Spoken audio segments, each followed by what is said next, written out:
Hi everyone. This video covers understanding and using English grammar 5th edition. We're in chapter 14, Gerunds and Infinitives. Turn to page 311 in your textbook. We're looking at chapter 14.5, Common Verbs followed by either infinitives or gerunds. So earlier in the chapter, we looked at verbs that are always and only followed by infinitives. And there are some verbs that are always and only followed by gerunds. Now we will see that there are some verbs that can be followed by either a gerund or an infinitive. And if that wasn't confusing enough, sometimes the gerund or infinitive will mean the same thing. There's no difference in meaning. Other times, if it's a gerund, it has one meaning. If the verb is followed by an infinitive, there's a different meaning. So we have to be very careful about whether we use a gerund or an infinitive and what that means in that sentence. So let's look at some examples. In group A, we have a certain class of verbs that can be followed by an infinitive or a gerund, and there's absolutely no difference in meaning. Some of these verbs are begin, start, continue, like, love, prefer, hate, can't stand, can't bear. Okay? So we either like it, we love it, or it's beginning, continuing. Okay? So example A, we see it began to rain, it began raining. Same meaning. Example B, I started to work, I started working. Same meaning. Example C, it was beginning to rain. Okay? It began to rain, it began raining. I can say, right? Either one. The verbs in group A may be followed by an infinitive or a gerund. It says little or no difference, really no difference. Okay, there's no difference with began to rain, began raining. Okay, now they are saying in C, if the main verb is progressive, an infinitive is usually used. So it was beginning to rain. We would rarely say it was beginning raining. In English, we don't like having those two progressive ing verbs back to back. It was beginning raining. We don't like the sound of that. It just doesn't sound natural. So you can say it began to rain. It began raining. Either one's okay. But if it's progressive, it was beginning. We would say it was beginning to rain instead of it was beginning raining. Okay? But these verbs in group A, you can use a gerund or infinitive. There's no difference. Group B gets tricky. Here's where we have to pay attention because these verbs will have a different meaning whether it's an infinitive or gerund. And those verbs are remember, forget, regret, try, stop. Okay? Let's look at the difference in meaning here. Example D, Judy always remembers to lock the door. Okay? E, Sam often forgets to lock the door. Here we have the to lock the door is a responsibility, it's a duty, it's a task. It's something we need to do, right? When you leave your house, lock the door, right? You don't want someone coming into your house or apartment and stealing your stuff. So you need to lock the door. Well, do you remember to lock the door or forget to lock the door? Okay. However, in example F, we have, I remember seeing the Alps for the first time. The sight was impressive. Or example G, I'll never forget seeing the Alps for the first time. Here we have the gerund seeing. And here, when we use remember or forget with a gerund, you're remembering or forgetting something specific that happened in the past. So an example, F and G, I saw the Alps sometime in the past, and now I remember seeing them, or I will never forget seeing them. So the gerund is that specific experience or event, something that happened in the past, and I remember doing it. I remember watching that movie. I remember talking to him, or I forgot about it. I don't remember. Okay?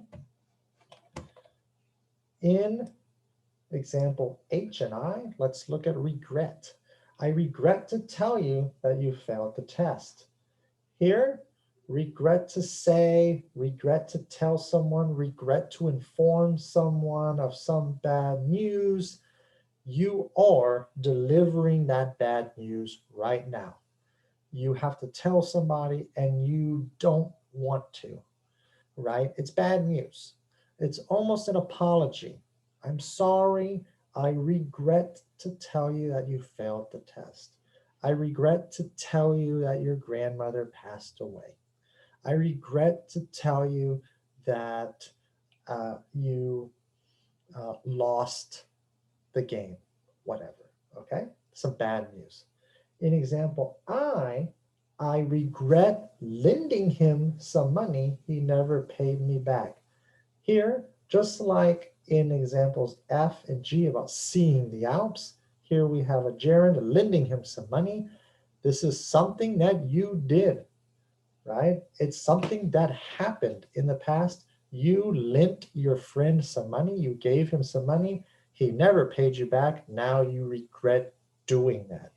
So when we're talking about something we did or some experience in the past, and man, I regret doing that. That was a mistake. That was an accident. I regret it. I regret doing that. Gerund.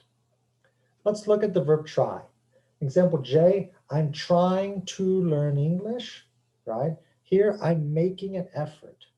I don't know English fluently yet. I want to learn English, so I'm trying to do it. In example K, the room was hot.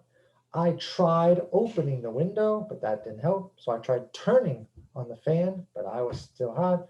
Finally, I turned on the air conditioner.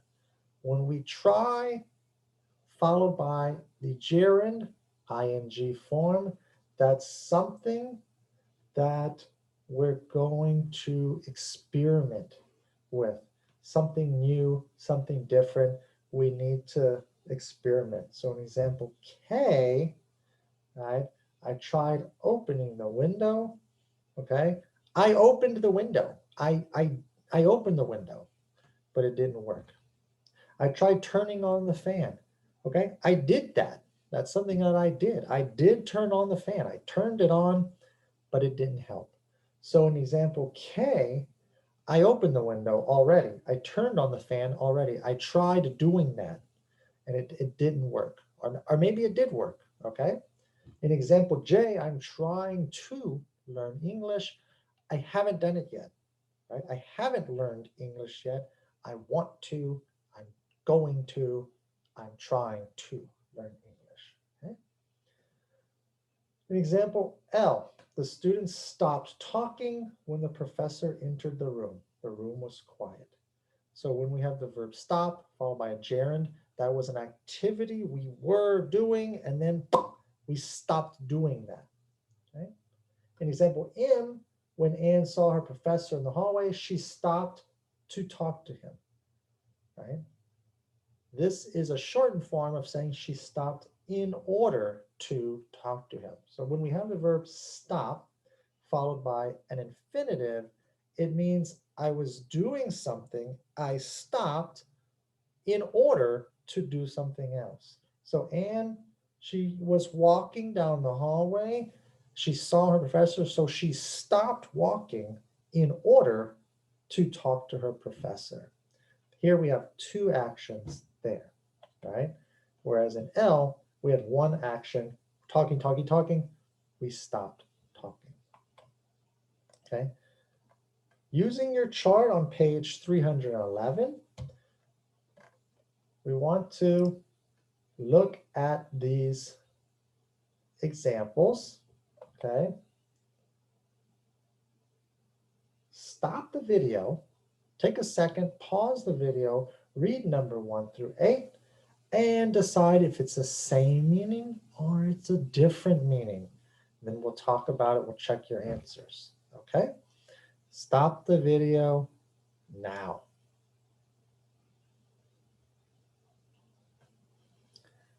All right, you back? Got it? Everything's good? Let's check our answers. Number 1, it began to snow. It began snowing. Again, that verb began can begin, began, begun can be followed by either gerund or infinitive, no difference in meaning. Number 2, we remembered to take the dog for a walk. We remembered taking the dog for a walk, okay? There's a slightly different meaning here, right? In the first one, to take the dog for a walk, that's our duty, our responsibility, and we remembered to do that. Good for the dog, thank you. In number 2, we are talking about our memory of a specific time that we took the dog for a walk, maybe earlier this morning or last night, and we remember taking the dog for a walk. Number 3, I regret to tell you that you did not win the prize. I regret telling you that you did not win the prize. Okay. Again, that verb regret, if you use a gerund or infinitive, it will have a different meaning. Okay. Number 4, I can't stand waiting. I can't stand to wait in long lines. Can't stand means hate, right? I hate waiting and I hate to wait in long movie lines. Same meaning. Number 5, I love to go. I love going. You can say either one, perfectly grammatically correct. English speakers use these interchangeably, same meaning. I prefer to stay. I prefer staying. Just like and love, you prefer. Gerund or infinitive, no difference. We continued singing. We continued to sing. Continue, like begin and start, have the same meaning. We stopped eating lunch at 1 p.m. We stopped to eat lunch at 1 p.m. Now, unlike start and begin and continue, when we use the verb stop, it has a different meaning. So in the first sentence, we stopped eating lunch at 1 p.m. We were eating at 1 p.m. We finished eating. So we finished at 1 p.m. In the second sentence, we stopped to eat lunch at 1 p.m. We started eating lunch at 1 p.m. So here we were working maybe, we were in class, we were at our job, we were doing something. We stopped in order to eat lunch at 1. So in the first sentence, we finish eating at 1. In the second sentence, we did not start eating until 1 o'clock. So it's a very different meaning there. If you have any questions, please ask in the comments below this video. Thanks for watching, guys.